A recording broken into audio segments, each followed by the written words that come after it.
It's been a very tough go of things for the lock of the night play for 2025, and the tough times continued on this past weekend with Louis Gurul having a solid first round or so against Ode Osborne.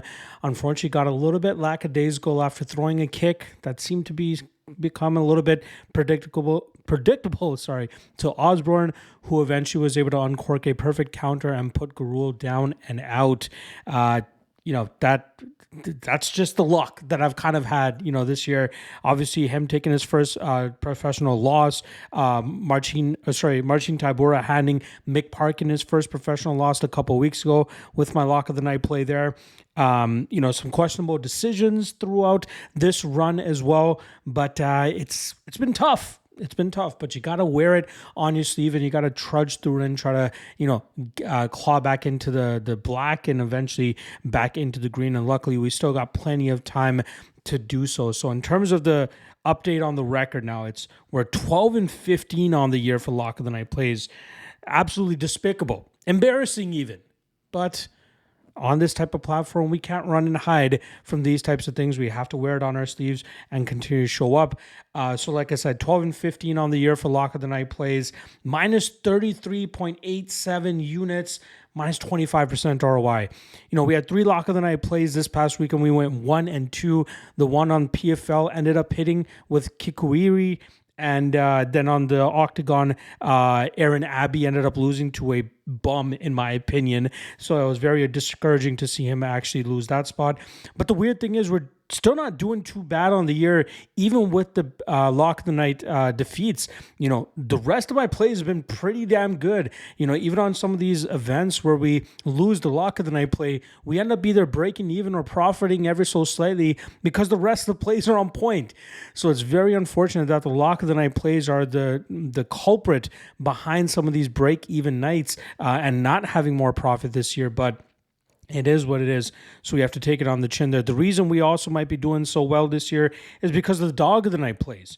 Those guys are absolutely barking in 2025. For our Dog of the Night play, we had Reese McKee last week, who cashed for us at plus 150, getting that first round finish over Daniel Frunza. We did cash our I believe it wasn't PFL because I had Adam Borix, but we did catch our OKTAGON Dog of the Night. I believe that was Predrag Bogdanovic, who had a very solid performance there against Marco Novak. So I was very happy. I believe it was Marco Novak. Sorry, it wasn't Novak. It was somebody else. Can't recall it off the top of my head, but regardless, very happy to cash the dog there. So now our Dog of the Night record is 17-14 on the year, which again, you're hitting over 50% or near 50%. It means you're profiting with underdogs.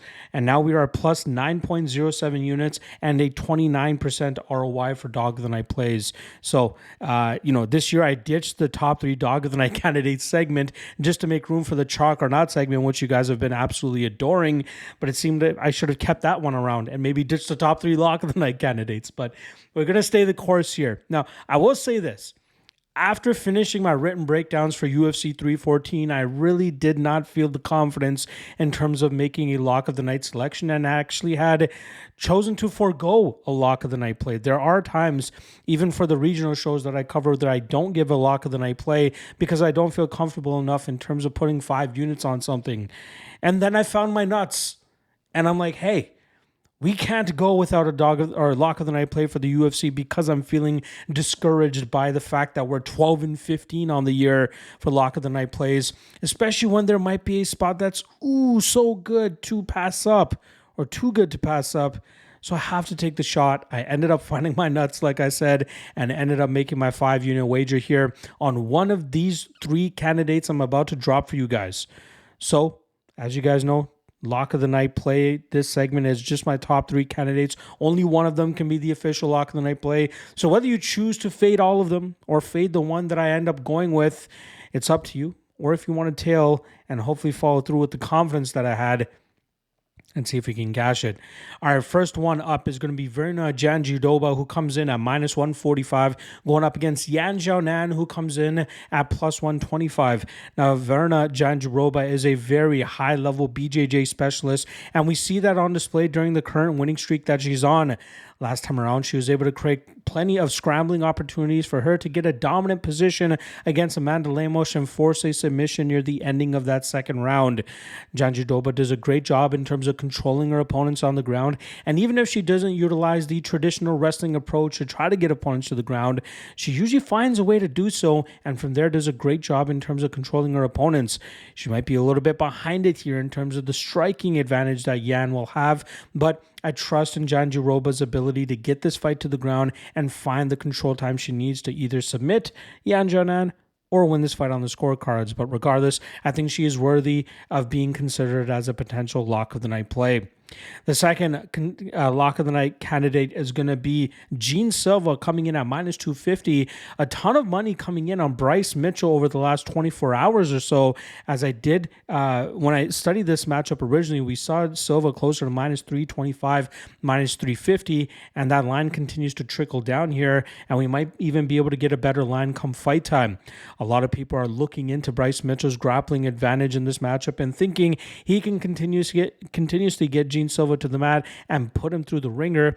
And there's one clip that I keep seeing that people are posting on social media of the 3 takedowns that Charles Jourdain landed on Jean Silva. Jourdain did land 3 takedowns, and he did accrue 1 minute and 17 seconds of control time.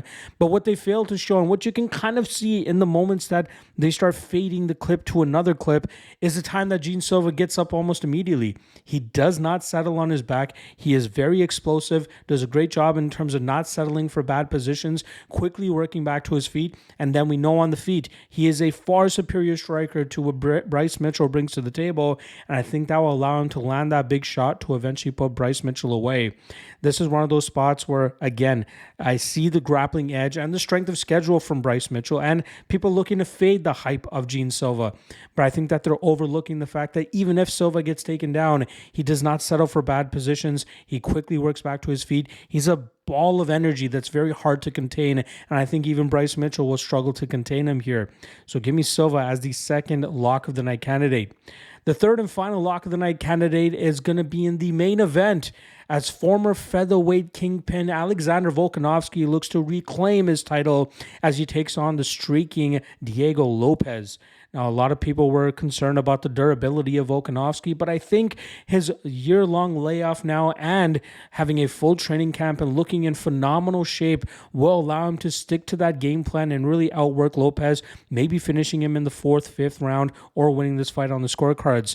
We saw him, we need to take those losses that he has to Islam Makhachev and Ilia Topuria into consideration, and Volkanovski won the first round on all 3 scorecards against Ilia Topuria, was bloodying the nose of Topuria before he zigged when he should have zagged, and he ended up getting caught with a big shot to put him away.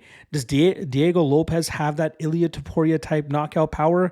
I don't think so. I think we'll see Volkanovski put him through the ringer here, utilizing his leg kicks, utilizing his lateral footwork, and even landing some takedowns where we know he has, supreme submission defense. And from there, I think he can wear down and wear out Diego Lopez. And we've seen Lopez slow down later on in matchups. And Volkanovski should start cruising in deep water. And like I said, either get a late stoppage here or win this fight on the scorecards. But to get him at minus 115 against a guy that got absolutely mollywopped by Joanderson Brito back in 2021 and then lost to a regional journeyman right after that. I get the run that Lopez is on is amazing, but to go from a very harmless Brian Ortega to one of the best 145ers of all time in Alexander Volkanovski, you have to take that into consideration. And I think Volkanovski is more than worthy of being a lock of the night candidate and cashing for us if that ends up being what we choose to do with him here. So there you guys go. 3 candidates for the lock of the night here for UFC 314. I'll be back tomorrow for the chalk or not segment, but also I've already started work on the PFL breakdowns that you guys can find in written form on the Lock of the Night Patreon page. Otherwise, I'll see you guys for that full card breakdown on Wednesday when I drop it on YouTube. So see you guys then. Peace.